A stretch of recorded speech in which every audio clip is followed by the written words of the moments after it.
আসসালামু আলাইকুম ওয়া রাহমাতুল্লাহি ওয়া বারাকাতুহু। আলহামদুলিল্লাহি রাব্বিল আলামিন ওয়াল আকিবাতু লিল মুত্তাকিন ওয়াস সালাতু ওয়াস সালামু আলা সাইয়্যিদিল আমবিয়া ওয়াল মুরসালিন আম্মা বা'দ। সম্মানিত ভিউয়ার্স ও দিনী ভাই বোনেরা, আপনারা দেখছেন জিন জাদু চিকিৎসক চ্যানেল থেকে। যারা আমার এই চ্যানেলে নতুন, অবশ্যই চ্যানেলটিকে সাবস্ক্রাইব করে রাখবেন, কারণ নিয়মিত আপনাদের জন্য নতুন নতুন ভিডিও বা নতুন নতুন আমল নিয়ে আসা হয়। আর প্রতিটি ভিডিওতে অবশ্যই লাইক, শেয়ার, কমেন্ট করবেন। তো আসুন জেনে নেই আমরা কি লক্ষণগুলি এবং কি আলামতগুলি দেখলে বুঝতে পারবো যে আমার রিজিকে বা আমার ব্যবসায় বাণিজ্যের দোকান খামারে কেউ যেন বন্দিশ করে রেখেছেন।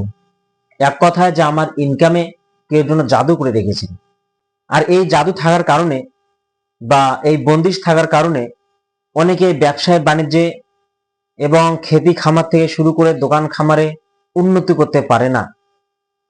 অনেকে অনেক চেষ্টা করে যান কিন্তু উন্নত করতে পারেন না। তো আসুন আগে লক্ষণগুলি জেনে নেই। ১ নাম্বার, কাজে কর্মে প্রচুর সমস্যা থাকবে। আপনি যে কাজেই করতে যান না কেন, সে কাজের মধ্যেই সমস্যা দেখা দিবে। বিভিন্ন ধরনের সমস্যা। অর্থাৎ আপনাকে ওই কাজটা করতে দিচ্ছে না বা ওই কাজটাতে বাধা দিচ্ছে বারবার। ২ নাম্বার, মাল সম্পদ নষ্ট হয়ে যাওয়া এবং ডেট থাকা সত্ত্বেও বা এখনো মালটি নষ্ট হওয়ার সময় অনেক বাকি রয়েছে, সেই ডেট আসার আগেই মাল সম্পদ নষ্ট হয়ে যাওয়া, এমনি এমনি নষ্ট হয়ে যাওয়া। বা আপনি গাড়ি কিনেছেন, আপনি বিভিন্ন রকম মেশিন কিনেছেন, সেগুলো বারবার নষ্ট হয়ে যাওয়া বিনা কারণে। অর্থাৎ আপনাকে লসের দিকে সম্মুখীন করে দিচ্ছি।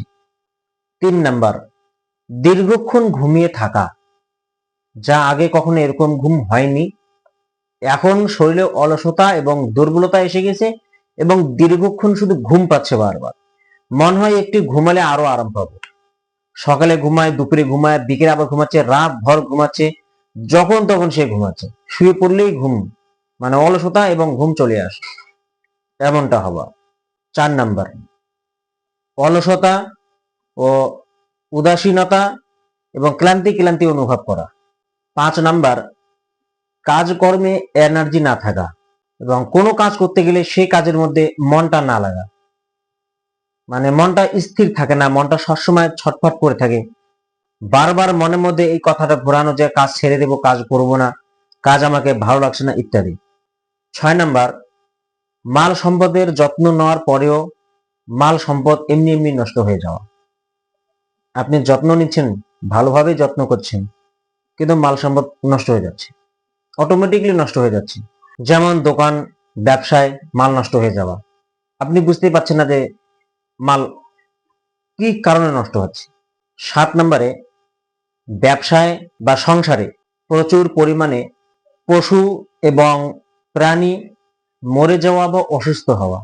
যেমন খামার, সে মুরগির খামার হোক, হাঁসের খামার হোক, ছাগলের খামার হোক বা আরো অন্য কোনো জীবজন্তুর খামার হোক, সে খামারের মধ্যে বারবার অসুখ আসা। অন্যজনের খামার ভালো চলছে কিন্তু আমার খামারেই কেন এরকম বারবার দেখা যাচ্ছে যে প্রচুর পরিমাণে হাঁস, মুরগি, গরু, ছাগল খামারের মধ্যে মারা যাচ্ছে বা বারবার রোগে আক্রান্ত আছে। তো বুঝে নেবেন আপনার রিজিকে বা আপনার ইনকামে কে যেন বন্দিশ লাগিয়ে রেখেছেন। ৮ নাম্বার, মাল সম্পদ দোকান খামারে ঘরে বাড়িতে বারবার চুরি হওয়া।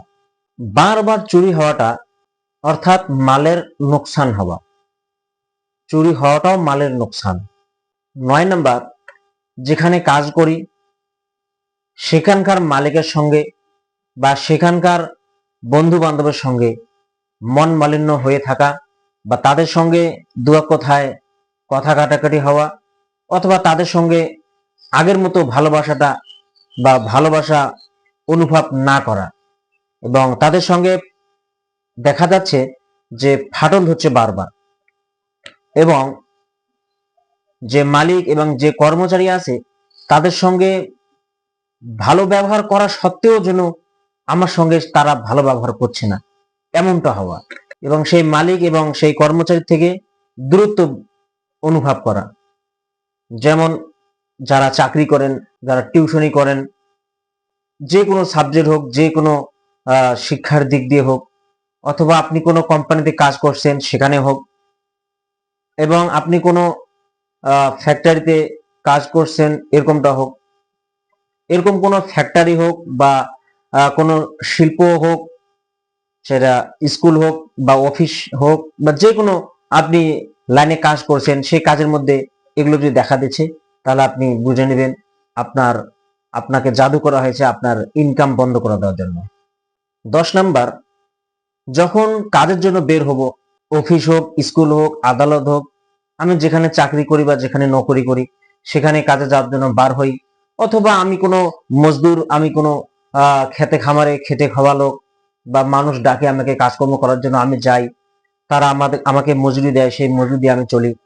বা যে কোনো দিক দিয়ে হোক, আপনি দোকান খুলতে যাচ্ছেন, দোকান করেন, বাজারে দোকান আছে, আপনি দোকান খুলতে যাচ্ছেন বাড়ি থেকে যখন বের হচ্ছেন, বা আপনি যে কোনো কাজের জন্য বা যে কোনো ইনকাম করার জন্য আপনি বাড়ি থেকে যখন বার হবেন, তখন দেখবেন বাড়ি থেকে বার হওয়ার সময় আপনার মনটা উদাসীন উদাসীন লাগে, বা মনের মধ্যে শান্তি জাগে না, মনে হয় আমার ব্লাড প্রেশার বেড়ে যাচ্ছে, এরকমটা হওয়া, এবং কি বুকের ভিতর শ্বাস বেড়ে যাচ্ছে, এবং মনে হয় যে আজকে যাব না, আজকে দোকান খুলবো না, বা আজকে অফিসে যাব না, আজকে কাজে যাব না, এরকমটা বারবার হওয়া। তো এই সমস্ত লক্ষণগুলি দেখলে বুঝতে পারবেন যে আপনাকে, আপনার রিজিকে, আপনার ইনকামে কে যেন বদমাশি করতেছে, বা আপনার পিছনে কেউ না কেউ নজরদারি করতেছে এবং আপনাকে বন্দিশ করে দিয়েছে, আপনাকে এগোতে দিচ্ছে না। সে চাচ্ছে না যে আপনি উন্নত হন, কিন্তু আপনি তো চেষ্টা করে যাচ্ছেন। আপনি যদি এই সমস্ত লক্ষণগুলো যদি পান, তাহলে আমি বলবো অতি দ্রুত এই জাদুগুলির থেকে আপনি বাঁচুন আগে। তো আমরা যতই চেষ্টা করি না কেন, আমরা ইনকামে কিন্তু এগিয়ে যেতে পারবো না, সংসারে আয় উন্নতি করতে পারবো না। যেমন তা তেমনি থাকবো, বরঞ্চ তার থেকে আস্তে আস্তে ডাউন হয়ে যাব, আস্তে আস্তে মাল সম্পদ কমিয়ে যাবে। তো যখন আমার নামে রিজিকে বন্দিশ অথবা কেউ জাদু করে রেখেছে আমার ইনকামে, তখন তো সেই জাদুর কারণে তো আমি এগোতে পারবো না। জাদু এটা হচ্ছে সত্য। জাদুকে কেউ যদি অস্বীকার করে, তার তো ইমানই থাকে না। কোরআনে জাদুর কথা রয়েছেন, এবং রাসূলুল্লাহ সাল্লাল্লাহু আলাইহি ওয়াসাল্লামকেও জাদু করা হয়েছে। আর জাদুর কথা কোরআনে এক জায়গায় দুই জায়গায় নয়, অনেক বহু জায়গায় এসেছেন জাদুর ব্যাপারে। তো জাদু হচ্ছে সত্য। তো আশা করি আপনারা বুঝতে পেরেছেন। আসসালামু আলাইকুম ওয়া রাহমাতুল্লাহি ওয়া বারাকাতুহু।